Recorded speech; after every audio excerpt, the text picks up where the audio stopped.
and welcome again today. And this is update number 11 on the coronavirus situation, and we'll get straight into it. And I thought I'd start today by going through some of the things that are happening around the world, and then we'll move in closer to what's happening in Australia and then down to what's happening in South Australia.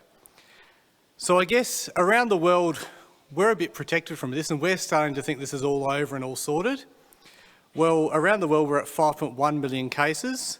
That's up 600,000 this week, and up 100,000 in the last 24 hours, and an extra 33,000 deaths across the world in the last week. So across the world, we can see this is not over. And if you look at the picture I've put on here, whereas early on there was a fair bit in Southeast Asia, and obviously most of that was in China, now we've got America and Europe as the big areas. And the area, the little bit right at the bottom there in blue, of Africa, is a bit of a concern because they actually haven't got testing capacity to check much more than what they're currently checking. So across the world, this situation is not over yet. And I guess that brings us down to where are we at in Australia? So this is usually my first slide, developments over the last week. South Australia, Western Australia, Northern Territory, ACT, Tasmania, 0. And the other places, New South Wales, Victoria, Queensland, and a bit more. And we look at what's happening, and of those cases in the last week, 14, there's no link to anyone else. So 14 of the new 76 cases have come from somewhere around the community, we're not quite sure where. And over the last week, unfortunately, we're doing less tests rather than more tests.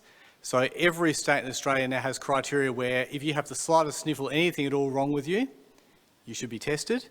And despite that being the case and winter starting and we're getting more infections, unfortunately people are not getting tested. So that brings us to the next bit. What do I do if I'm sick?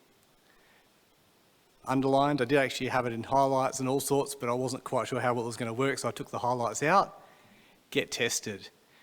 In South Australia, every one of the public hospitals has got a clinic. Just down the road here at Ranella, there's a clinic that can do it.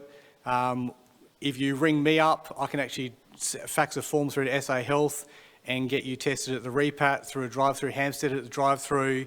Climpat's got a place at Mile End. There's all sorts of places you can be tested. It's less than 24 hours for you to get that result, so it's very quick.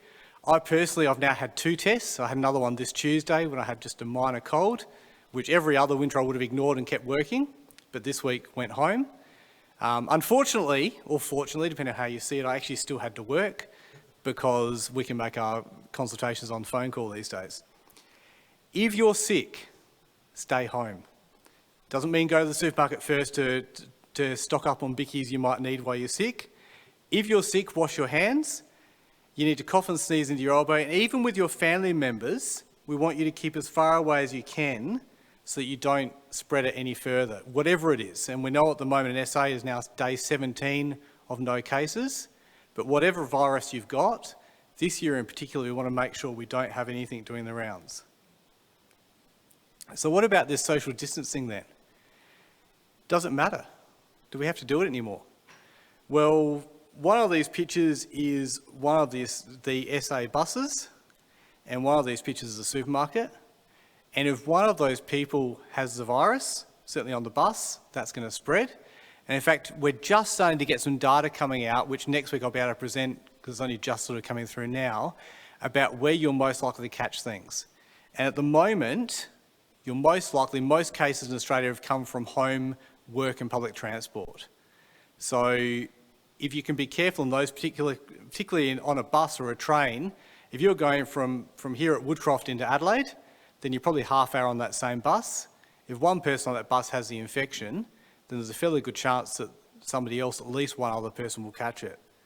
So we still need to be very careful with social distancing, because if we forget that, it only takes one case, as I said last week, one case, and we're back to having trouble again. The other thing that's happening is that we're opening more things up. So as of last Friday, you can go back to your favourite restaurant. 10 people indoors, 10 people outdoors. I'm not sure how good it's going to be outdoors fairly soon. It's going to be a bit cold, but I'm sure some people will still be keen to go. And as of 5th of June, a lot of these places will move to a bigger maximum number of people. Certainly here we'll be able to have 20 people here. Cinemas, theatres, all sorts of other places will be back open. Your local gym will open back up, which would be good. But the important bits there are we need to make sure that we're not taking these opportunities and spreading viruses. And Darren's tip, the last slide for today, is to continue to show brotherly love. And in Romans chapter 12, verse 10, be kindly affectioned one to another with brotherly love, in honour, preferring one another. Now, brotherly love, it might mean in your household, if somebody else is coping less well than you are, then you might be showing brotherly love by caring for them. It might be you go to the supermarket and there's a crowd and you step out of the way. It might be that you're about to get on the bus to get to work and actually there's too many people on the bus so you don't. Preferring somebody else in this situation can be a little bit different. And I guess my final thought for today, if you're somebody who's not used to taking instruction from the Bible and this is all a bit new to you, then Jesus Christ would like to be your brother, and the brotherly love that you could look at is that if you actually give way to Jesus in your life, then you'll see that brotherly love come alive for you as well. Thank you very much.